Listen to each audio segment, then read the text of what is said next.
So the Las Vegas Raiders have officially wrapped up the third and final day of mandatory minicamp, and we have a ton of interesting reports that are coming out, including Thayer Munford, who apparently switched positions from right tackle to guard, which we will talk about in this video. Plus, there was a scuffle at practice, which on its own right is kind of interesting as well. Apparently, Chinn got into it with one of the Raiders tight ends.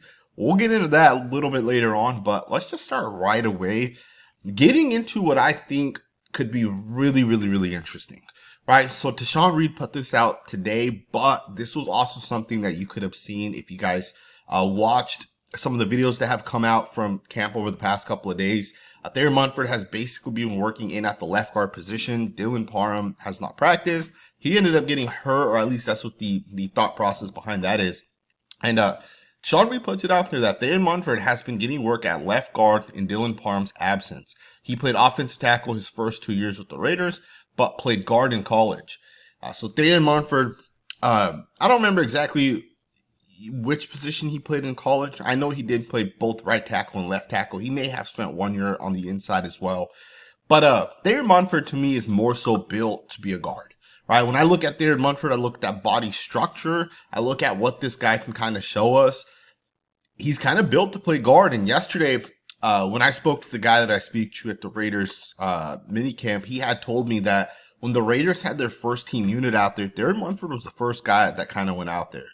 Keep in mind, this is over Jordan Meredith, who, you know, is apparently in a battle with Dylan Parham. So if Dylan Parham goes down, you would think it would be Jordan Meredith that steps in and takes those first team reps. But it was Thayer Munford that instead got those reps. So again, you know, just looking at this from the outside in, one of the interesting things with this is I think there's a good chance this is a permanent change for Thayer Munford. Even Dalton Wagner has leaped Thayer Munford at this point for the battle at the right tackle position. Right now, obviously, DJ Glaze is going to end up being the starter for the Raiders. And then, of course, he'll get some push potentially from the rookie offensive lineman, Charles Grant. Charles Grant is a little raw, right? I don't know if he'd end up starting this year for the Raiders at tackle.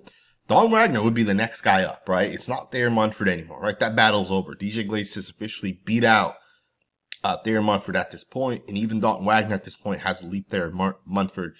But with that, Thayer Munford jumping over to the left guard position. And again, I think this is phenomenal, right? I think some people have also kind of noticed this with Thayer Munford.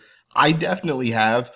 He was always kind of better at left tackle than right tackle, right? He was always just a little bit quicker, a little bit more explosive. And sometimes that happens, right? Guys are just better on one side of the offensive line than the other. And by Thayer Munford going to left guard, you know, he's basically playing the same side of the offensive lineman if he was a left tackle. I think he'd actually be better as a left guard than, you know, either right guard or right tackle. And again, that's exactly where he's working in right now with the Raiders. And I want to see what this guy can actually do when, you know, the full pads come on, when training camp kind of comes around. I think Thayer Munford has a real shot to actually start for the Raiders at left guard. You know, I do think, you know, at some point, Caleb Rogers will take over and he'll be the starting guard. Something tells me he'll be the starting right guard. And I know right now Alex Kappa is kind of the guy that's being given those reps. If Caleb Rogers takes that job over, and kind of when he does, it's naturally going to be the right guard position. And Caleb Rogers, once he becomes that right guard, will be the right guard for the next, you know, potentially 10 years, right? If he ends up panning out. Left guard, I think, is still kind of up in the air, right? Yeah, we want to see what Dylan Parham can do. Some people think Jordan Meredith's the future. I'm not 100% sold on him being an actual starting caliber long-term solution. But Thayer Munford could be a solid long-term solution at left guard. And even Dylan Parham could potentially be that guy, right? I think we want to see his development going into like his 4th year. But I think Thayer Munford may have more upside than both of those two guys. Specifically because he's big, right? He's strong. He's physical, right? There's not a lot of people that can physically beat up on Thayer Munford. Now, they might be able to outrush him utilizing speed moves. You know, and that was definitely noticeable at tackle. But at guard, there's a real chance this guy could actually end up being a solid guard. And this might be the most exciting thing that I'm excited for as training camp kind of comes around, right? I love the fact that the Raiders are working Munford in that left guard, and I hope they keep this up. You know, with Colt Miller, for example, he would never go to the guard positions. Like, injuries, like, he would never move from left tackle to guard. For Thayer Munford to get moved from mostly playing left tackle and right tackle to basically be on the inside, I think there's a real chance this is going to be a permanent solution here for the Raiders, right? So we'll see what ends up happening. It will be interesting when the cut time kind of comes around if Munford is officially switched to the inside, because we have Kappa, we have Parham, we have Meredith. We'll at that point technically have Thayer Munford, and we'll have a couple of rookies, right, that could potentially be guard center flexibility as well. Caleb Rogers is technically a guard. That's 6 guards right there. Doesn't include the other guys or some of the other rookies. Doesn't include some of the guys from last year, right? That kind of ended up winning jobs and roster spots, right? So it's going to be very, very interesting as the Raiders kind of go forward. We're going to have some tough cuts, and it will be interesting to see which guys end up getting cut. But I do like the fact that Munford is jumping to the inside. We have one other update as well, kind of coming out here. Pete Carroll talked a little bit about DJ Glaze during his presser. Pete Carroll was one of the guys that spoke today, but Levi Edwards puts it out there saying that Pete Carroll highlighted left tackle DJ Glaze as someone who's making a big leap heading into their second season. Pete Carroll said he's had a really good offseason. He looks like he's ready to go. To me, phenomenal update that's coming out here. And I should just highlight this real quick. He writes left tackle DJ Glaze. I think that's probably just an error. DJ Glaze is going to be a right tackle for the Raiders. Some people are speculating, does this mean, does Levi Edwards, who works for the Raiders, by the way, some people are saying, does this guy have inside information? Maybe the Raiders are going to trade Colton Miller and DJ Glaze goes over to left tackle. That's not happening, right? But DJ Glaze is playing at that right tackle position. And at this point, it looks like this guy's going to be the starter. Unless Charles Grant just somehow develops, which I find it hard to believe that he'll be able to take that leap as soon as literally his first year in the NFL. I find it hard to believe that's going to happen right away. So to me, there's really no option that the Raiders have for that right tackle position outside of DJ Glaze, especially with Munford now going to the inside. The only other option is Dalton Wagner, but honestly, Wagner last year in his second year didn't look all that too good to me personally.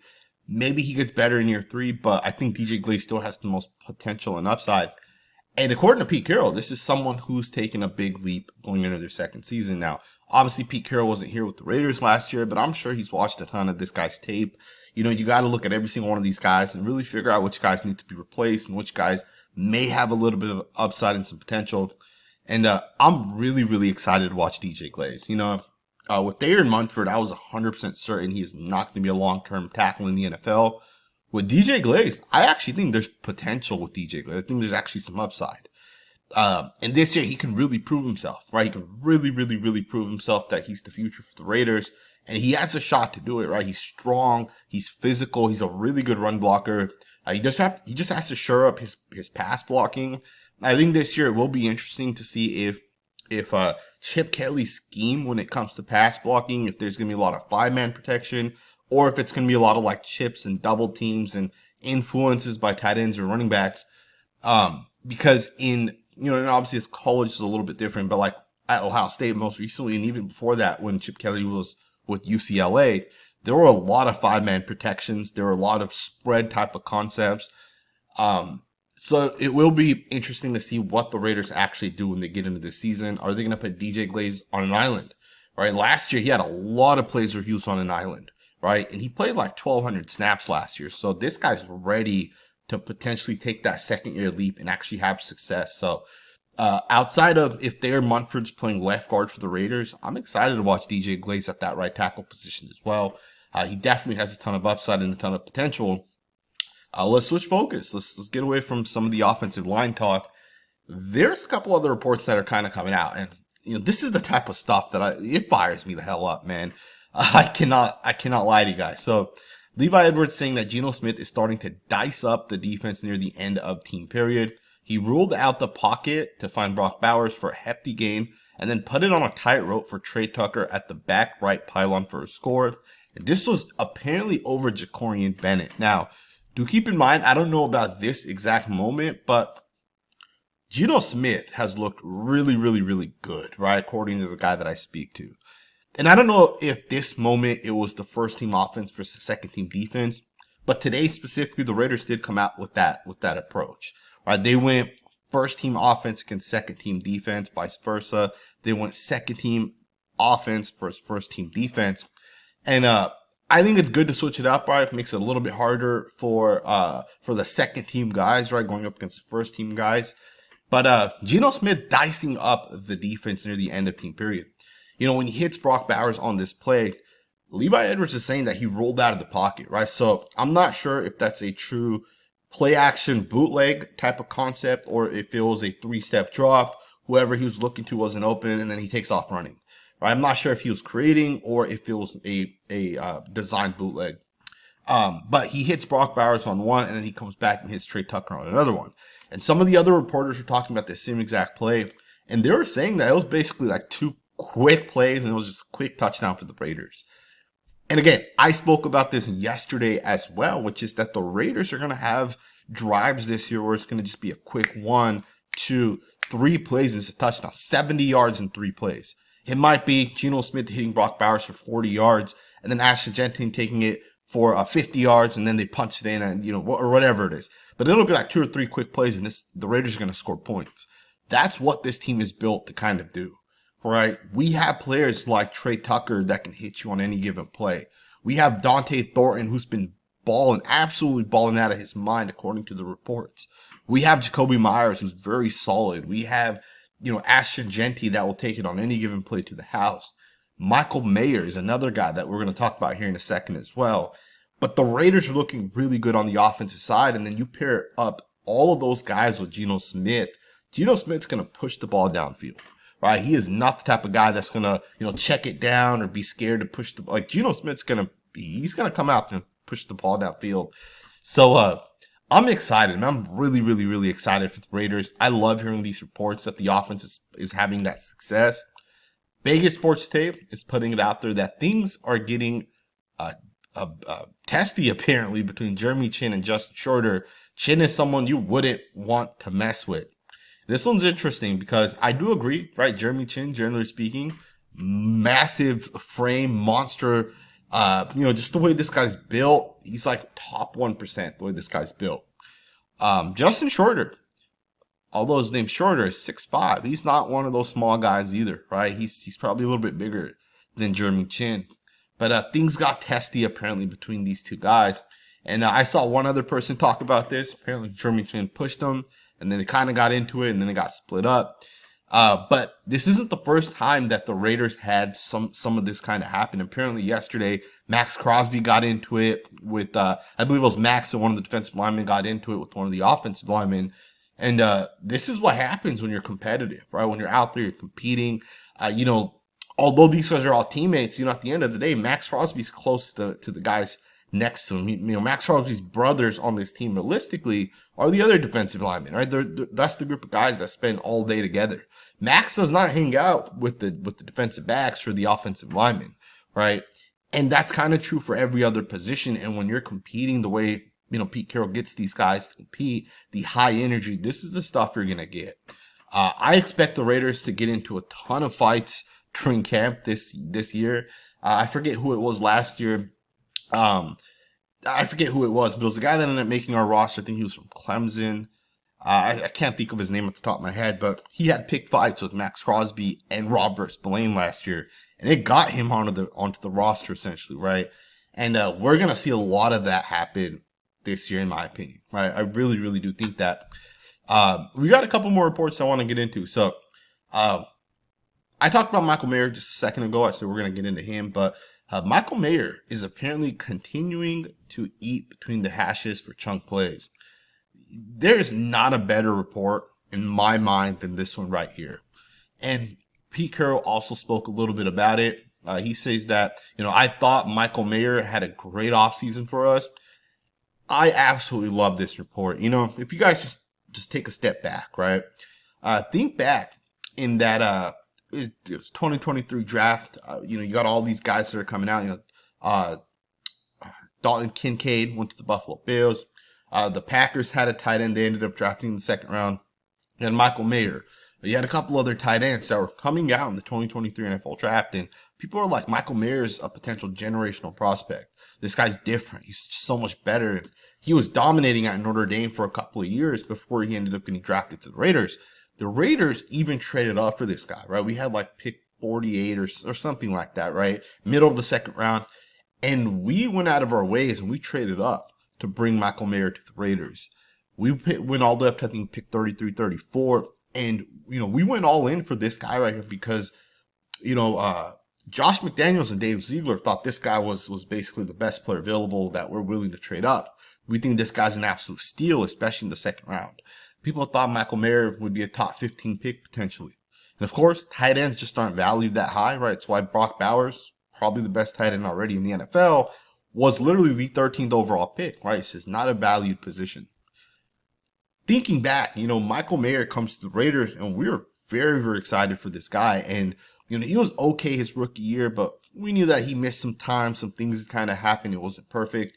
And then going into his second year, the Raiders drafted Brock Bowers. And Brock Bowers had a phenomenal year. Michael Mayer missed time once again, right? I think he was away from the team for multiple weeks. Eventually, he comes back, and there's really no impact from Michael Mayer. 2 years of Michael Mayer, the best prospect kind of coming out. He gets replaced, essentially, by Brock Bowers.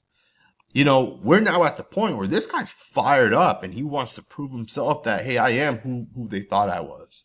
And for Pete Carroll to say, I think that Michael Mayer had a great offseason for us, for Mike Dixon to say that Michael Mayer continues to eat between the hashes for chunk plays, this has me excited as hell, man. And the thing is, our quarterback situation was garbage the 2 previous years, right? Michael Mayer's first and second year, Jimmy G, Aiden O'Connell, Gardner mentioned, that is a straight up garbage ass situation to have. That's not the case anymore. Now we have Geno Smith. Michael Mayer's in a much, much, much, much better place in terms of who is basically going to be his quarterback.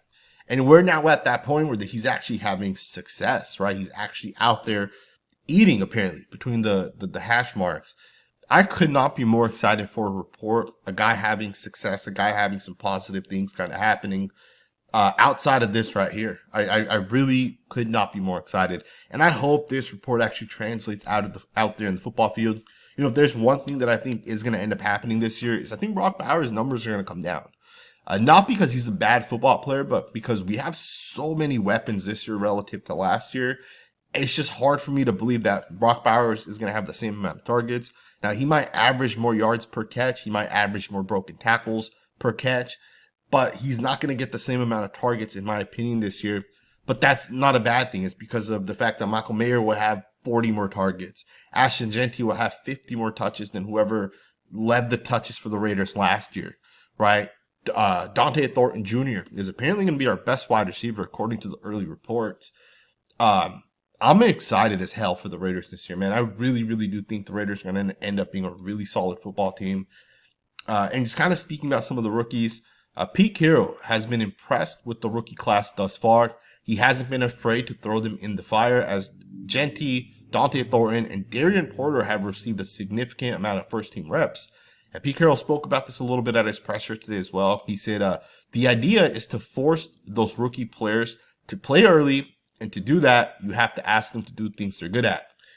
So these guys have been absolutely thrown into the mix, right? 100% thrown into the mix. Pete Carroll understands, hey, if you want to make these guys have success, if you want to get the best out of these players, put that pressure on them a little bit, right? Obviously, you're going to put them in position to have success, but put that pressure on them a little bit, right? Throw them in the mix. Throw them into a situation where they might not be comfortable. Throw Dante Thornton in there and say, you're going to line up against Jacorian Bennett. You're going to line up against Eric Stokes. Jeremy Chinn might come across and smack you, right? Put this guy in that position and see how they respond, right? And we're seeing Jeanty, Thornton, and even Darian Porter responding really, really, really well. In fact, Thornton's responding better right now than Jack Bech is. And that's not a knock on Bech. I'm sure at some point down the line, he'll end up being a good football player. But Thornton is outproducing him right now, right? And I think we're at the point where the Raiders are recognizing which rookies are responding, which guys need to kind of get thrown out there because they're obviously being able to have some success. And it's not guaranteed that Darian Porter or Thornton are going to end up starting for the Raiders. Is not guaranteed. But the fact that Pete Carroll's putting these guys in position right now and they're responding well has me excited as hell for these guys. And of course, all three of these guys have had a lot of first-team reps. At this point, Darian Porter is expected to start for the Raiders. Dante Thornton is expected to start for the Raiders. Of course, Ashton Jeanty is 100% starting for the Raiders. But I love the fact that we're taking these rookies and we're putting them in place. Remember, Dante Thornton was the 5th pick in the 4th round. Darian Porter was the 5th pick in the 3rd round, right? So the Raiders have legit investments in these guys right here. And I'm loving the fact that they're responding really, really well, right? So we'll see what ends up happening with these guys. Final report, not huge, but I just do want to share it with you guys anyways.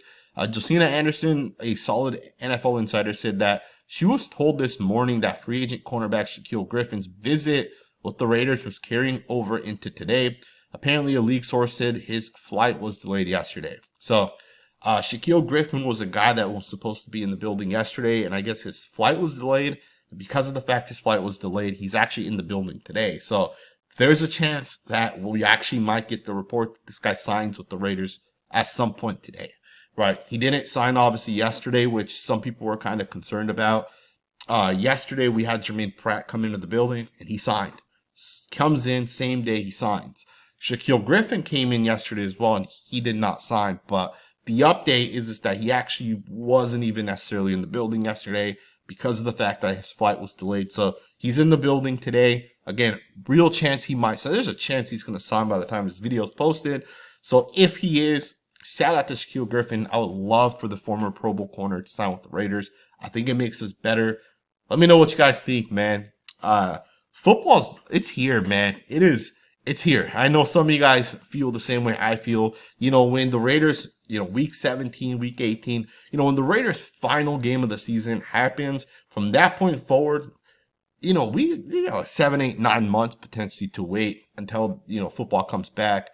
And we're literally a month away until football's officially back. And I know little things are always happening over the offseason, but we're literally 4 to 5 weeks away from the Raiders training camp kind of being here.